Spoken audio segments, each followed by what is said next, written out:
What if I told you the most important fighting game ever made was almost unplayable? When Street Fighter launched in 1987, the controls barely worked. The joystick was unresponsive, the buttons were pressure-sensitive pads that broke constantly, players injured their hands trying to perform moves they weren't even sure existed. Some people didn't believe the special attacks were real, but inside that broken arcade cabinet was the foundation of modern fighting games. Nearly 40 years later, Street Fighter shaped every major fighter that followed, spawned dozens of games, anime, movies, global tournaments, and over $10 billion. All from a game that barely worked.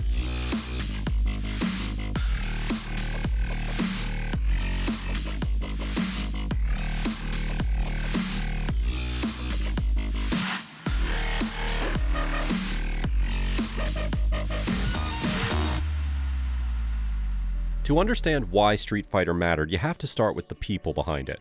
Takashi Nishiyama directed the project, working closely with planner Hiroshi Matsumoto. Before Street Fighter, Nishiyama had already helped invent the beat-em-up genre with Kung Fu Master. But for his next game, he wanted something different. Not crowds, not chaos, but two fighters in a single space. When Street Fighter hit arcades in 1987, players took control of a quiet martial artist named Ryu, traveling the world to face opponents one-on-one. At any moment, another player could step in as Ken, Ryu's rival, turning what might have been a single-player journey into a direct competition. That simple decision transformed the experience and quietly laid the groundwork for competitive fighting games. What made Street Fighter genuinely innovative were the special moves. The Hadouken Fireball, the Shoryuken Uppercut, the Tatsumaki Senpukyaku Spinning Kick. These attacks required specific joystick motions combined with button presses to execute. Some players didn't even believe they were real moves. Discovering how to do them became a kind of secret knowledge passed down from experienced players to newcomers. And when you finally landed one, it could devastate your opponent in a single hit. But those pressure pads were a disaster. They broke under the abuse of players trying to figure out the attack strengths. And Capcom eventually had to redesign the cabinets with a 6-button layout. 3 punches and 3 kicks of varying strength. Now here's where the story gets interesting. After Street Fighter achieved moderate success in Japan and the UK, Capcom wanted a sequel. But by then, Nishiyama and Matsumoto had left for rival company SNK, so Capcom handed the project to Yoshiki Okamoto, who brought in planner Noritaka Funamitsu and character designer Akira Yasuda. The team made a radical decision that would change gaming forever. Every character would be playable. Street Fighter II: The World Warrior arrived in arcades in 1991, and Capcom genuinely had no idea what they were about to unleash.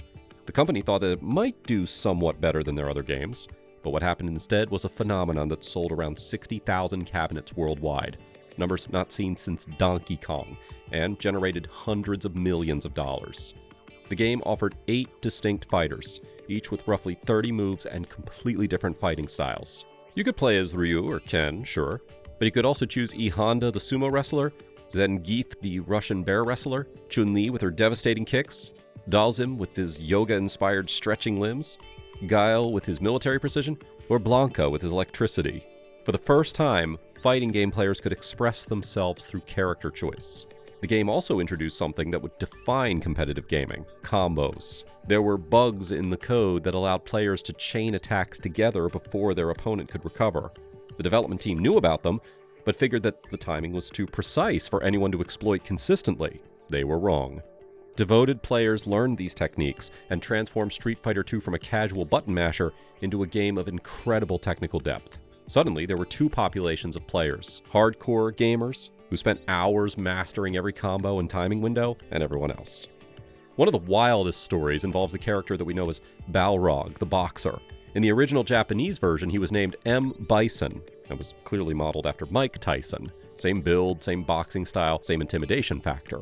Capcom USA panicked about potential lawsuits and did a name shuffle for the international release. The boxer became Balrog, the Spanish ninja took the name Vega, and the final boss, originally Vega in Japan, became M. Bison. In a 2019 interview, Tyson himself was asked about the character and said that he was actually honored by the impersonation. Capcom did all that name switching for nothing.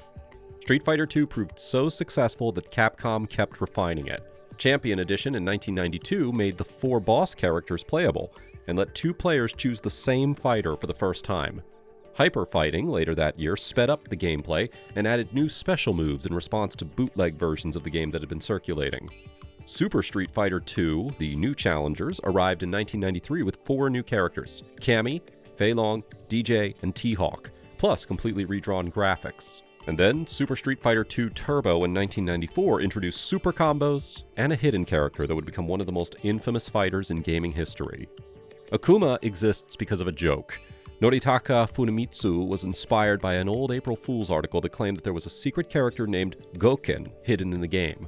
So in Super Street Fighter II Turbo, they actually made one. If you played well enough, a demon in a gray gi would jump in, kill M. Bison on the spot, and challenge you instead.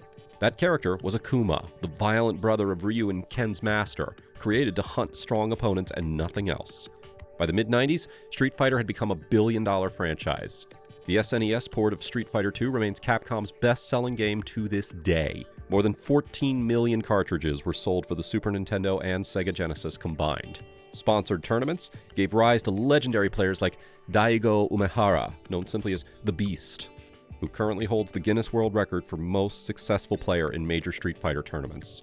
A live-action movie starring Jean-Claude Van Damme as Guile somehow made over $100 million, despite being critically savaged.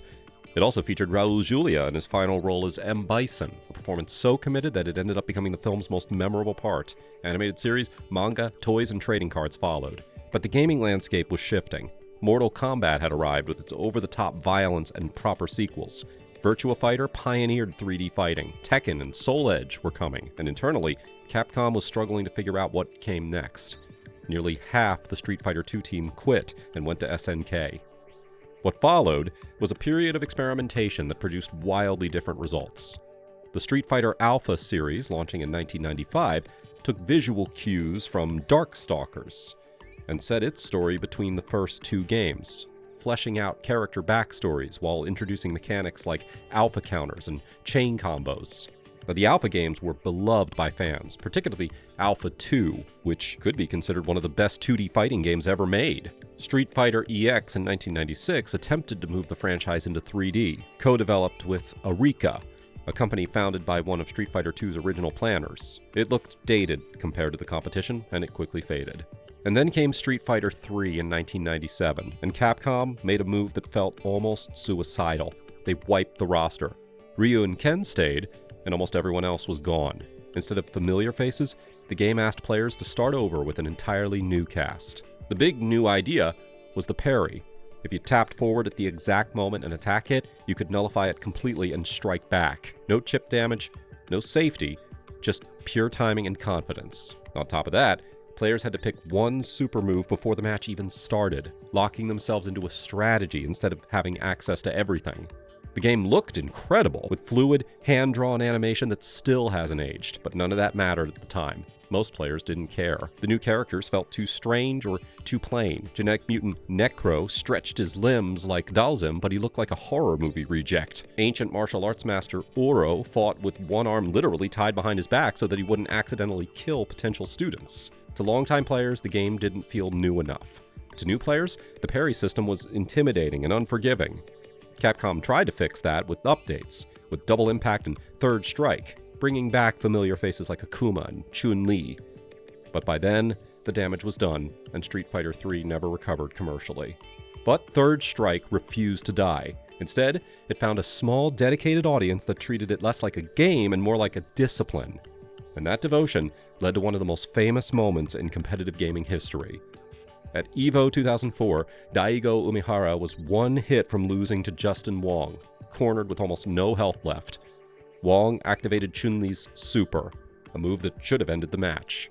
Instead, Daigo parried every hit, one perfect input after another, and then turned it around and won. The crowd exploded. That moment, now known as EVO Moment 37, proved that beneath Third Strike's commercial failure was something genuinely special for the players willing to master it. But that vindication came later. At the time, Street Fighter as a standalone franchise was effectively dead. The Alpha series had concluded with Alpha 3 in 1998, which crammed in every single character from 2 and Alpha while adding 3 selectable fighting styles. The EX series limped to an end with EX3 on PlayStation 2 in 2000.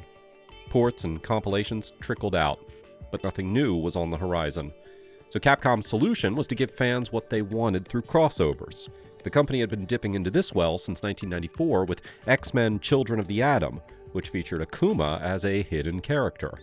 X-Men vs. Street Fighter in 1996 created a full tag team crossover, followed by Marvel Superheroes vs. Street Fighter in 1997, and the increasingly chaotic Marvel vs. Capcom series. These games let players live out fantasy matchups, Captain America vs. Zangief, Ryu vs. Venom, and all other absurdities. The mechanics emphasize speed and spectacle over the precise footsies of traditional Street Fighter, but the characters remain beloved.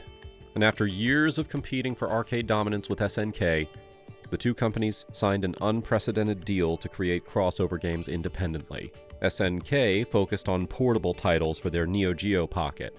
Capcom produced Capcom vs. SNK Millennium Fight 2000, and its sequels, finally letting Ryu and Ken face off against Terry Bogard and Kyo Kasunagi from King of Fighters. The games sold well enough, but in one of gaming's cruel ironies, SNK declared bankruptcy shortly after Capcom vs. SNK 2 hit arcades in 2001.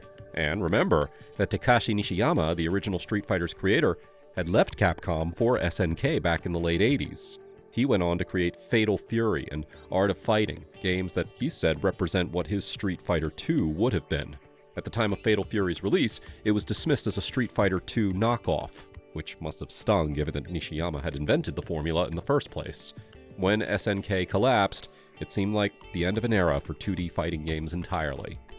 The situation at Capcom wasn't much better.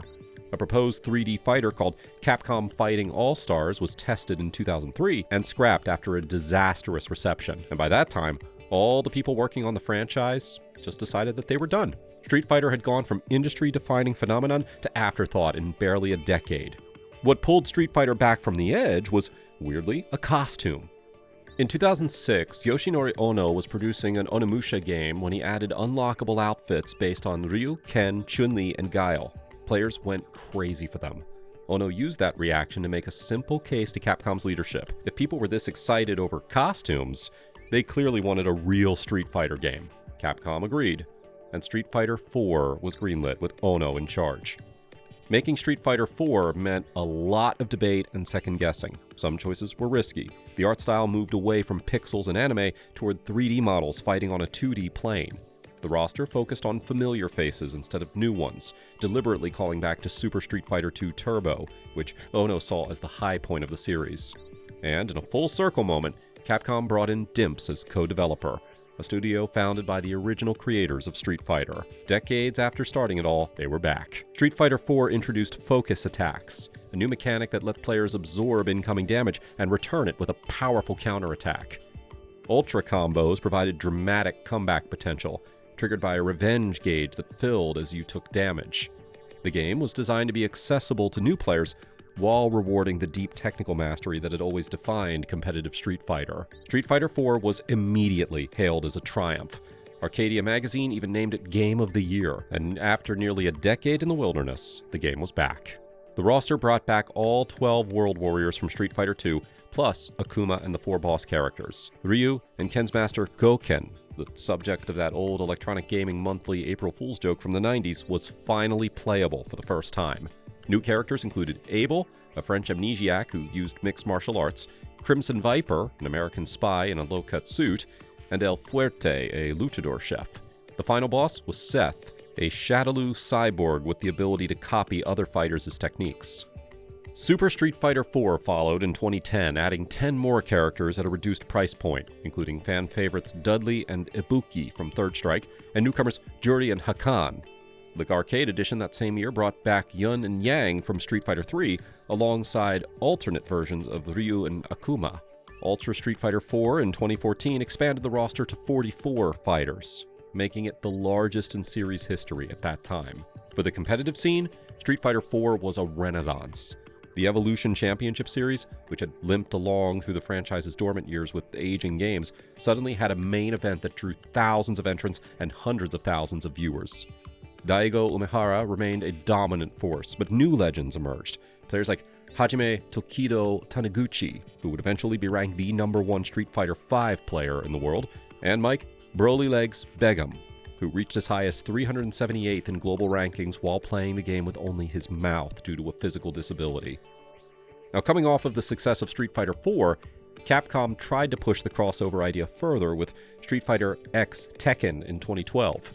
Built on the SF4 engine, it introduced Tekken characters into a 2D tag team format. Now, on paper, it was ambitious, but controversial choices, long combo-heavy gameplay, a confusing gem system, and characters locked behind paid DLC alienated competitive players.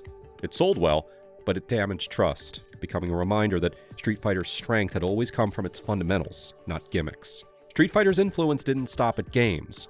In hip-hop, it became a shared language. For decades, rappers have referenced Ryu, Chun-Li, Blanca, and M. Bison as shorthand for skill, aggression, and dominance.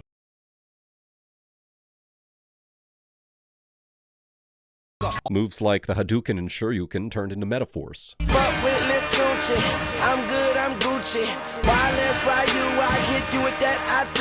1994 Street Fighter film shipped with a hip-hop soundtrack featuring artists like Public Enemy, Ice Cube, and Nas. From underground rappers to stars like Nicki Minaj and Megan Thee Stallion, the references never stopped. Now you benched, all your bum knee. Now I'm the bad guy, call me Chun-Li. Street Fighter had also influenced something much more physical.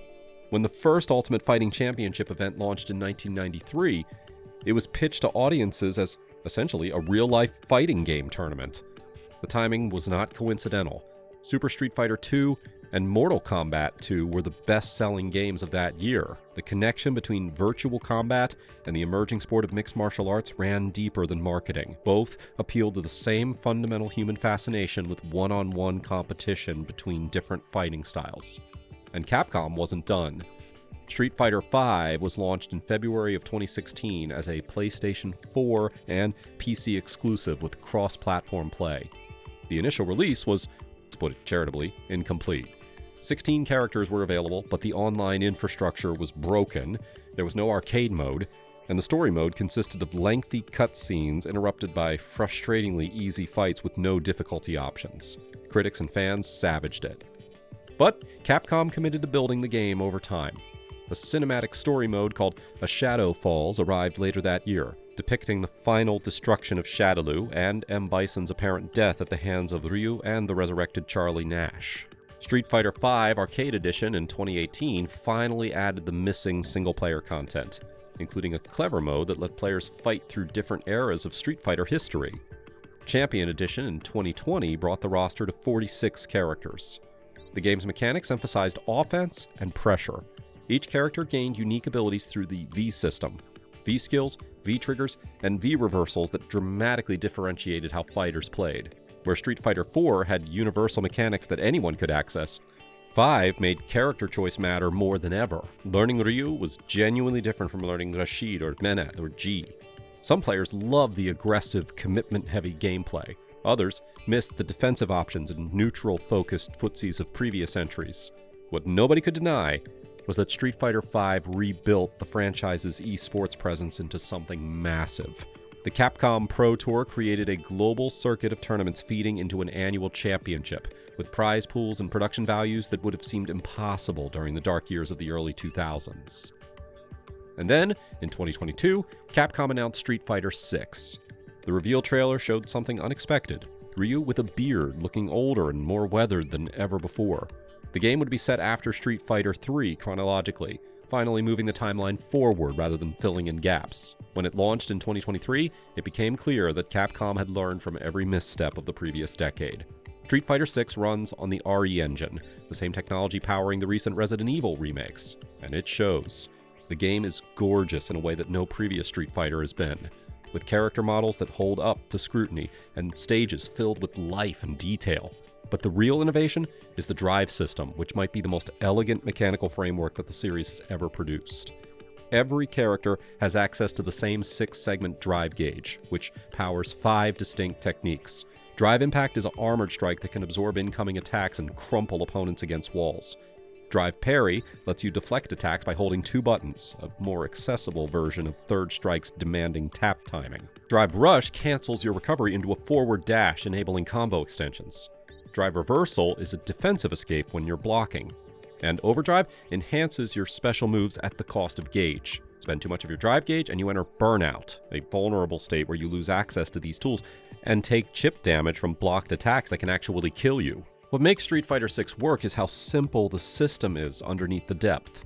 Everyone plays by the same rules, and the real skill comes from managing resources, knowing when to spend, when to hold back, and when to punish mistakes. Veterans have compared it to poker, where you're constantly reading what your opponent has left. The single-player World Tour mode takes an even more radical approach.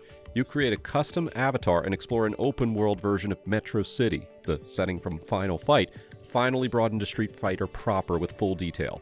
You wander the streets, pick fights with random NPCs, train under the classic characters to learn their fighting styles, and gradually build your own hybrid moveset. It's bizarre and charming and absolutely nothing like what anyone expected from a Street Fighter game.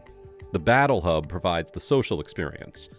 Your avatar walks around a virtual arcade, sitting down at cabinets to challenge other players, watching matches on big screens, playing classic Capcom games in a retro corner. It captures something of the arcade atmosphere that defined Street Fighter's golden age, translated into online infrastructure. Street Fighter 6 launched with 18 characters, mixing series staples like Ryu and Chun-Li with new faces like Jamie, a break-dancing fighter who powers himself up by drinking, and Kimberly, a ninja obsessed with 80s pop culture. M. Bison was noticeably gone. His death in Street Fighter V finally seemed permanent. And the new villain was JP, a quiet power broker pulling strings from the shadows. The roster kept growing after launch. Rashid returned. AKI joined as a brand new poison-based fighter, and for the first time in the series, the original Street Fighter crossed over with another company. Terry Bogard and Mai Shiranui from SNK's Fatal Fury showed up as guest characters, a moment fans never thought they'd see, given how bitter the Capcom SNK rivalry once was. Seeing Terry stand next to Ryu felt like the rivalry finally ending. The response to Street Fighter 6 was huge. Reviews were strong, tournaments came roaring back, and more importantly, new players actually stuck around. Street Fighter didn't just influence fighting games, it set their rules. Mortal Kombat built its one-on-one structure, special move inputs, and competitive pacing on the foundation that Street Fighter laid down. Tekken and Virtua Fighter translated those ideas into 3D, keeping the same focus on spacing, execution, and matchup knowledge. Series like King of Fighters, Guilty Gear, and BlazBlue pushed the systems further, but they all speak the same design language that Street Fighter created. Even modern platform fighters and crossover games still rely on ideas that Street Fighter made standard decades ago. Daigo Umehara once said that to live is to fight, and that's what Street Fighter has done for decades. Survive, adapt, return. What began as a broken arcade cabinet became one of the most influential franchises in gaming history, built around a simple idea that still holds up today. Thanks for watching. If you liked the video, support the channel by subscribing and click that bell so that you don't miss the next one. There's a lot more gaming history on the way.